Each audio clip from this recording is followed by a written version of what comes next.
Now, before class is over, I want to remind you that we will have our test on this unit next Wednesday.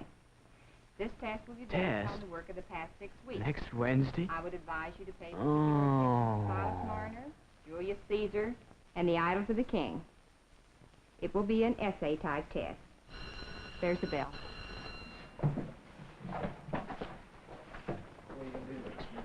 Fred, could I see you a moment, please? Sure. You looked a little startled when I mentioned the test for next week, Fred. No, I was just thinking about how much work I have to do between now and Wednesday. You shouldn't have too much to do. You've been keeping up with your work. Your notes are in pretty good shape, aren't they? No, I hope so. I can tell by your contributions in class that you've been understanding the material as we've gone along, haven't you? Yes, it's plain as day when you're talking about it in class. That's what makes me concerned about the difficulty you've had with the last test. Do you have any idea why you're having trouble with the test? Gee, I don't know. I clutch or something. That's what I thought. I can remember having the same trouble when I was in high school. I think I know what caused it. Suppose I tell you how I think you're probably going about preparing for a test.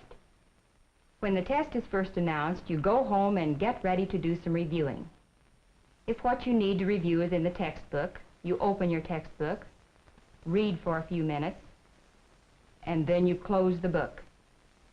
You get restless and decide to postpone it for a while. After all, there's still a lot of time, you say. Day after day, you worry about the test, but you don't do anything to prepare for it. Until the night just before the test. Then you try to cram all of the facts into your head in one frantic study session.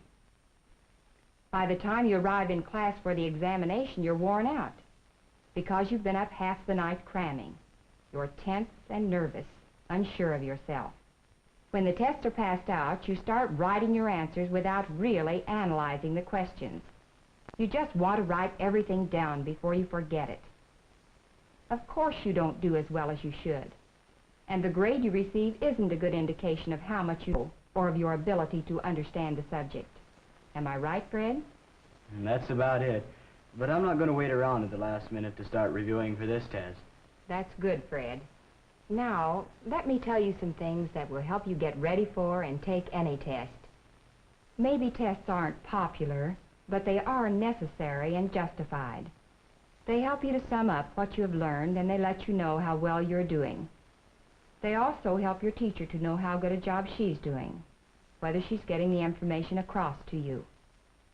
When a test is announced, begin preparing for it right away, even while you're still in class. Listen carefully to the teacher's explanation of what the test is to be about, what it's to cover. Write this down in your notebook for reference in your reviewing. Begin reviewing by checking your notes and textbooks for the important points that will be covered by the test. Organize those main points and ideas so you'll remember them. Make sure you've mastered any new words, terms, and formulas in the material. You may find it helpful to get together with a classmate and practice asking and answering questions that might be asked. If you start reviewing soon enough, you'll have time to build up your confidence, and you won't have to cram. You'll get the material sorted, filed, and organized. Last-minute cramming will do just the opposite. It takes time to learn, organize, and relate. Don't panic. Even if you are a bit nervous, just remember all the others feel the same way. If you've prepared for the test properly, you'll do all right. Bring the materials you'll need for the test, a pen or pencil, paper, and whatever else the teacher has announced will be necessary. When you receive your copy of the test, look it over carefully. What are you asked to do? What kind of test is it? If it's an essay test, be sure you understand what the question asks you to do. Watch for instructions such as discuss, list, define, and outline, and follow the instructions. Decide how much time you can give in answering each question and make yourself a timetable.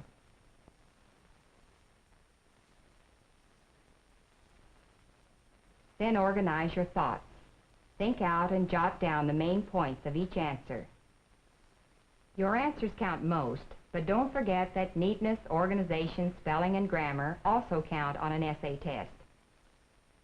The procedure is very much the same for taking a short answer test: true, false, multiple choice, matching, or completion. Read the directions carefully. Be sure you understand what you're asked to do. If it's a true-false test, look for clues in the wording of the questions. Watch out for words such as always, never, often, and usually. The teacher isn't trying to trick you, but those words will influence your answer. If it's a multiple choice test, weigh your answers carefully. Mark the choice that is the best answer. If a question stumps you, skip over it and come back to it later. Answer as many questions as you can as fast as you can. Then come back to the questions you skipped over the first time. The answer may come to you the second time. If you have any time left, check your answers and make sure you have answered every question to the best of your ability. A test is valuable to you and your teacher only when it reflects your knowledge of the material covered. It should be a true measure of your knowledge of the subject, not your nervousness. When you know how to prepare for and take a test, you can feel sure that what you hand in is a good measure of your knowledge and ability. Give it a try, Fred, and see if it doesn't result in an improvement. Well, I don't have much to lose. The system I've been using sure hasn't worked. We'll discuss the test more in class tomorrow. That'll give you a chance to check up on your method. Good. And thanks for the help. That's why I'm here, Fred, to help you. And remember, start preparing in time. Tonight. Fred took the advice. He began preparing during the discussion of the test. He listened carefully to the explanation of what the test would cover, what it would be about. Fred didn't panic as he reviewed for the test. He started in plenty of time to build his self-confidence, so he didn't have to cram. He used his notebooks, textbooks, and other reference materials to review the main points of the subject matter. He organized those important points and ideas carefully. He made sure that he understood the new words and terms. When he had this information firmly in his mind, he and a classmate practiced answering questions that might be asked. On the big day, Fred brought with him the materials he'd need: pencil and paper. When he received his copy of the test, he first studied the directions. He knew what kind of test it was, what he was asked to do. He decided how much time he could spend in answering each question, and then, before he wrote anything, he organized his ideas and made a rough outline. Fred gave consideration to neatness, organization, grammar, and spelling as he wrote his answers. After he'd completed the test, he checked his answers before turning in his paper. And when he finished, he knew that he'd answered the questions to the best of his ability, and without the panic and confusion which had troubled him in the past. The proof that this method was superior came when Fred's test paper was returned. His new system had paid off. Tests play an important part in your education. They help you to fix what you learn, and they help your teacher to know how well you have learned. They help her to know how well her teaching gets across. And learning how to prepare for and take tests not only helps you learn, but also ensures that what you put down on a test is a fair and accurate indication of what you know and can do.